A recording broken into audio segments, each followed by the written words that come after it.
البدع والأهواء، أهل البدع العقائدية وأهل البدع السياسية. نقول بيننا وبينكم السلف، بيننا وبينكم الكتب، كان فيقول البدع بيننا وبينكم. Bismillahirrahmanirrahim. Kita masih yaitu Riyadhus Shalihin, masih di hadis yang ke-6 ya, masih hadis Abi Hurairah. Tapi mungkin yang wa rawahu Muslim aidan min riwayati Aisyah sekarang ya. Wa rawahu Muslimun aidan min riwayati Aisyah radhiyallahu anha. Dan diriwayatkan oleh Imam Muslim juga dari hadis Aisyah radhiyallahu anha qalat, beliau mengatakan, qala Rasulullah sallallahu alaihi wasallam, Rasulullah SAW bersabda, innahu khuliqa kullu insanin min bani Adam ala sittina wa salasimi'ati mifsal.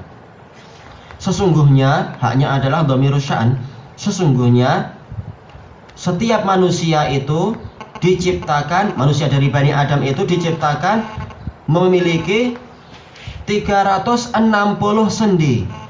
Ada 360 sendi. Faman kabbarallah, maka barang siapa bertakbir, wa hamidallah, bertahmid, wa hallalallah, yaitu bertahlil, wa sabbahallah, bertasbih, wa astaghfarallah, istighfar, wa azala hajaran an tariqin nas, menghilangkan batu dari jalan orang biar orang tidak tergelincir, atau mungkin batunya melesat menghantam kaki orang misalkan, kasihan. Au syaukah, atau menghilangkan duri, au adman, atau menghilangkan tulang, boleh jadi akan menusuk orang lain, kasihan. Antariqin nas, dari jalan manusia. Au amara bi ma'ruf, atau memerintahkan kepada perkara yang ma'ruf. Au naha am munkar, atau melarang dari kemungkaran. Adada sittina was salasimi'ah, sebanyak 360 amalan tadi. Fa innahu yumsi yauma idzin, maka sesungguhnya dia itu masuk di waktu petang pada hari itu, qad zahzaha nafsahu anin nar, dia telah menjauhkan dirinya dari neraka. Baik. Dari hadis ini kita mendapatkan faedah, yaitu pelajaran dari Rasulullah SAW, bahwasanya manusia itu memiliki 360 sendi.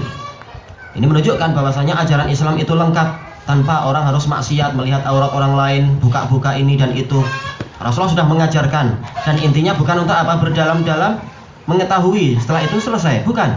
Tapi itu intinya adalah untuk ibadah, belajar fisika untuk ibadah, belajar biologi untuk ibadah, belajar geografi untuk ibadah. Yaitu apa? Betul-betul dia jadikan itu untuk semakin mengenal Allah dan beribadah pada Allah, bukan sekedar untuk mencari titel ini dan itu. Kemudian untuk apa Rasulullah mengajarkan ini?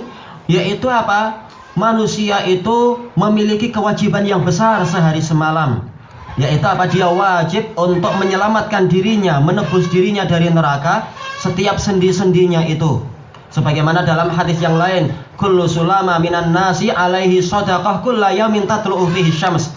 Setiap sendi dari manusia, setiap hari ketika matahari terbit itu, manusia wajib untuk apa? Untuk bersedekah sesuai dengan jumlah sendi dia.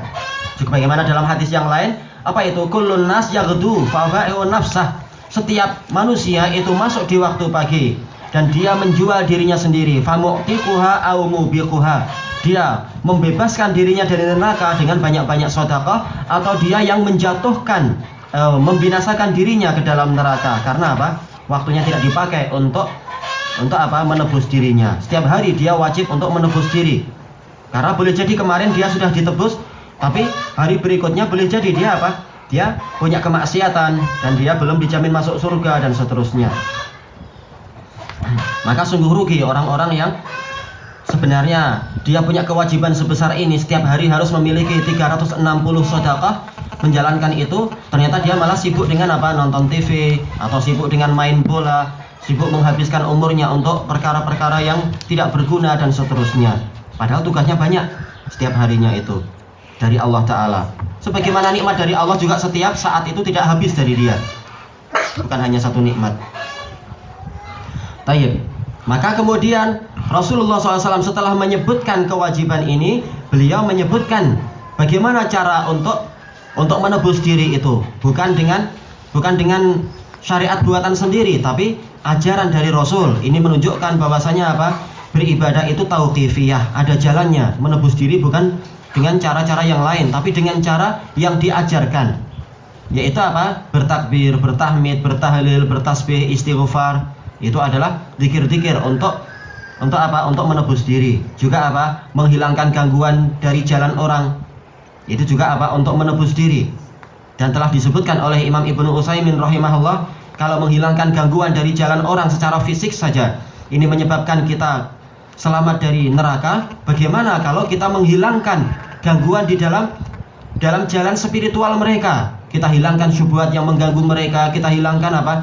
Kebid'ahan yang selama ini bercokol di hati mereka dan seterusnya. Maka pantas untuk Ahlus Sunnah wal Jamaah itu masuk ke dalam surga. Sementara Ahlul Bidah 72 kelompok mereka di dalam neraka. Karena mereka yang justru menambah gangguan di jalan ibadah manusia. Kemudian disebutkan di sini bahwasanya apa? Yang mengganggu itu bermacam-macam. Boleh jadi dia berupa batu, boleh jadi dia itu berupa apa? Berupa duri, boleh jadi dia berupa tulang dan lain-lain. Aunya di sini adalah litanwi, laisa lisyak. Au terkadang dia adalah lisyak, keraguan, ini atau itu ya. Tapi bukan ini yang dimaksudkan, tapi dia adalah litanwi, yaitu menunjukkan bermacam-macamnya gangguan yang semuanya menjadi kesempatan bagi kita untuk beramal soleh. Antariqin nas, ini menunjukkan apa? Semakin orang-orang itu bermanfaat bagi manusia, maka semakin dia itu dicintai oleh Allah. Sebagaimana disebutkan oleh Imam Ibnu Katsirin rahimahullahu ta'ala, an-nasu iyalullah wa ahabbuhum ilallah anfa'uhum linnas. Iyalih. Manusia semuanya adalah tanggungan Allah, dan yang paling dicintai Allah adalah orang yang paling bermanfaat untuk tanggungan Allah tadi. Allah mampu menolong orang lain, menolong manusia. Tetapi apa? Barang siapa dia itu sedekah pada saudaranya, menolong saudaranya, membela saudaranya, membantu saudaranya, Allah cinta pada dia. Baik. Inilah hikmah disebutkan apa? Antariqin nas. Makanya Imam Ibnul Qayyim di dalam kitab beliau Zadul Ma'ad, beliau mengatakan apa itu? Abraku syai' anfa'uh. Perkara yang paling diberkahi adalah yang paling bermanfaatnya. Wa anfa'un nas abrakuhu linnas, dan orang yang paling bermanfaat adalah orang yang paling mendatangkan barokah untuk manusia. Sebaliknya, wa abrakun nas anfa'uhum linnas haitsu hal, dan orang yang paling diberkahi adalah orang yang paling bermanfaat untuk manusia dimanapun dia berada. Kemudian di sini Rasulullah menyebutkan cara-cara yang lain, yaitu amar ma'ruf, nahi mungkar, semuanya adalah apa? Bagian dari sedekah, sebagaimana dalam hadis yang lain. Kalau dia mampu menjalankan itu 360 sedekah, maka dia masuk di waktu sore telah dilepaskan dari neraka. Adapun kalau kurang dari itu, maka kita telah tahu di dalam hadis Anas, dalam hadis Abi Sa'id dan lain-lain, terutama hadis Abi Sa'id Al-Khudri, ketika orang mukminun yang di dalam surga itu diberi hak memberikan syafaat, mereka masuk ke dalam neraka, mereka mendapati saudara mereka apa? Terbakar. Ada yang terbakar sampai ke mata kakinya, buku lalinya, ada yang terbakar sampai ke betisnya, ada yang terbakar sampai ke lututnya, ada yang terbakar total, sesuai dengan apa? Berapa dosa dia dan berapa sedekah yang dia miliki. Kalau sedekahnya lengkap, maka apa? Dia selamat secara lengkap. Baik. Kesimpulannya apa? Kesimpulannya adalah sebagaimana yang disebutkan dalam bab ini, yaitu jalan kebaikan itu banyak. Tinggal manusia itu mau belajar atau tidak, dan mau mengamalkan ataukah tidak. Tayyib ilahuna wallahu ta'ala a'lam.